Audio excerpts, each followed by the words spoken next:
Hello, my name is Elizabeth Acevedo. I am delighted to be someone who is represented in the Letras Latinas Oral History Project interviews. I actually cannot believe that my interview was 7 years ago. It feels so fresh in my memory. I think that is one of the extraordinary things of an archive like this one, that it really captures poets in a particular moment in their lives. At that point in time, I had only released a chapbook. To date, I have a chapbook, 4 novels, and an illustrated poem.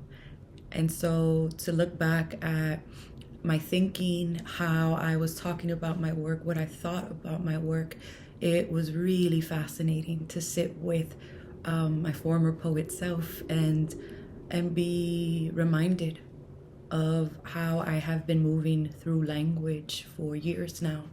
And I think one of the things that really struck me was actually looking at other people's interviews. I mean, this archive, this project of collecting these interviews is a amalgamation of the homies and the heroes, right? Like, it is Javier Zamora, who I am obsessed with, right? As are we all.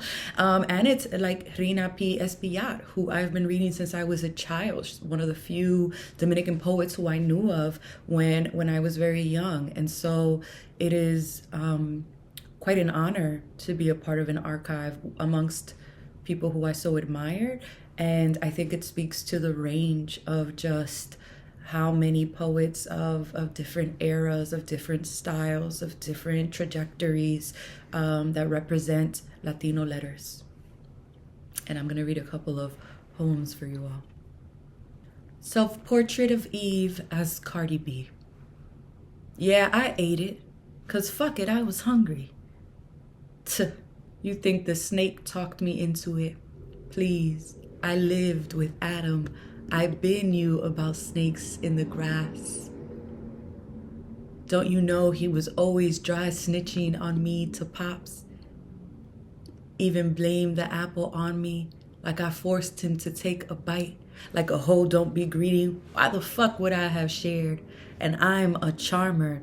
I asked the snake to find the choicest apple, to rattle his tail like a dinner bell when he did, and damn, that thing was sweet. I didn't even wipe my chin. Why the fuck would an untamed thing like me ever crave a shepherd, ever crave an Eden, when all I've ever needed was the wild of this here wool?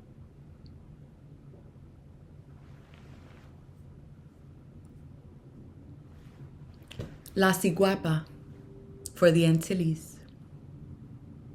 They say La Ciguapa was born on the peak of El Pico Duarte, balled up for centuries beneath the rocks. She sprang out red, covered in boils, dried off black, and the first thing she smelled was her burning hair.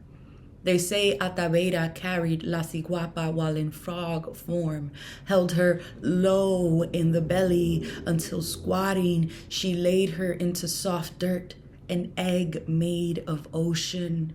Millenniums later, La Ciguapa poked through, and the blue water burst and grafted onto her skin.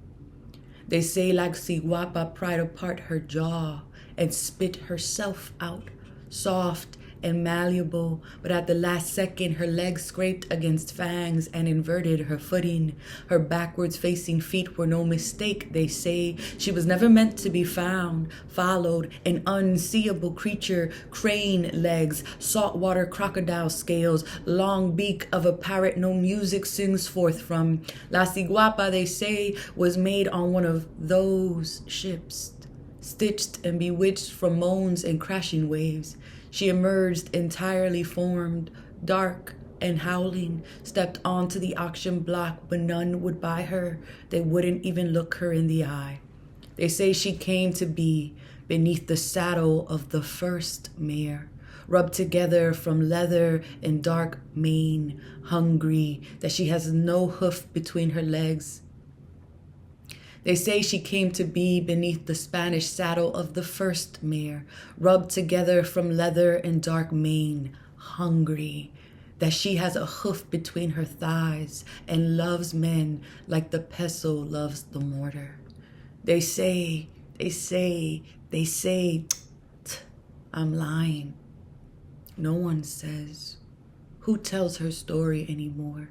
She has no mother, La Ciguapa, and no children, certainly not her people's tongues, we who have forgotten all our sacred monsters.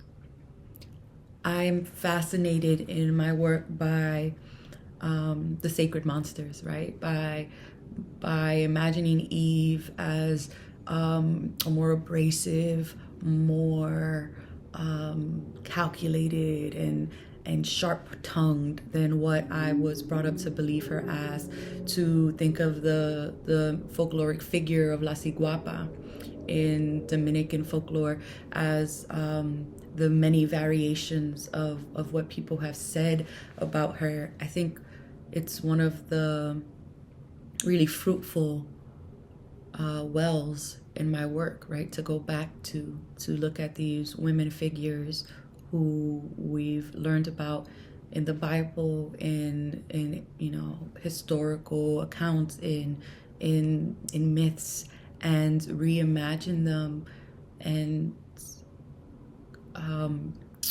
maybe project onto them some of the ways that I imagine women would walk through the world if they were the ones telling their own stories, right? In all of these different tales.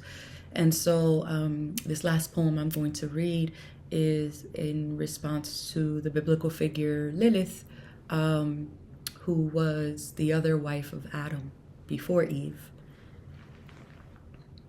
Self-portrait as Lilith. Some days you seem so disappointed, love, but you knew what it was. I am your dread wife. You will not throw me out of Eden. I walk myself to the door. Oh, there is no snake. I plant the tree. I pluck the apple. I bite the pomegranate, the passion fruit, whatever the fuck. I am a feast unto myself. In this wilderness, the feral things name me. And I was raised to one day wash my husband's feet at night. Of course I malted, made myself a woman who unmakes home. Refused to be whittled to a fine point, but you like me piercing. Beloved, I will not only writhe when coming, my vow, break through this shell, fully impossible. Your vow, lap every slick of the yoke. Thank you.